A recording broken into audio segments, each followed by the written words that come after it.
நமக்கு 2வது பிளேஸ்மெண்ட்டுக்கு வந்த கம்பெனியும் நொட்டிட்டு போச்சு. நொட்டிட்டு போயிடுச்சு தம்பி. வணக்கம் கைஸ். 100 நாளைக்கு டிசிப்ளினாக இருக்க போகிறேன், டிஎஸ்ஏ போட போகிறேன்னு ஆரம்பிச்சதில் இன்றைக்கி நாள் 15.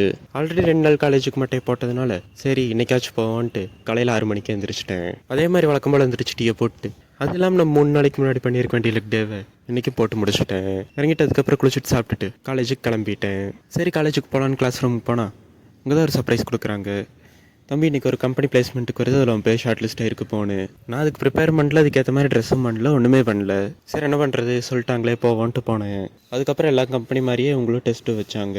சரி வேறு என்ன ஆக போகுது, ஆஸ் யூஷுவல் நோட்டிட்டு போச்சு தான். அதுக்கப்புறம் மத்தியானம் ஒரு 12:30 மணி வாக்கிலே டெஸ்ட்டு முடிச்சுட்டு கிளம்பிட்டோம். அங்கேருந்து கிளம்பி இன்றைக்கி சீக்கிரமாக மதிய நேரமே பிளிங்கிட் ஓட்ட போயிட்டோம். ஸோ அப்படியே போய் 2-3 மணி நேரம் அதை ஓட்டிகிட்டு இருந்தேன். ஆல்சோ நேற்று வீடியோவில் பார்த்துருந்தீங்கன்னா தெரியும், நேற்று வீடியோவில் சொன்ன மாதிரியே இன்றைக்கி நம்ம லஞ்சப்போ சாப்பிடல, சாயங்காலம் 5-5:30 அந்த வாக்கில் தான் சாப்பிட்டேன். அதுக்கப்புறம் அங்கே முடிச்சுட்டு அப்படியே வீட்டுக்கு கிளம்பிட்டேன். அப்புறமா வீட்டுக்கு போய் குளிச்சுட்டு நைட் சாப்பாடு சாப்பிட்டுட்டு நாளை முடிச்சுக்கிட்டேன். அவ்வளோதான். நாளைக்கு பார்ப்போம் கைஸ்.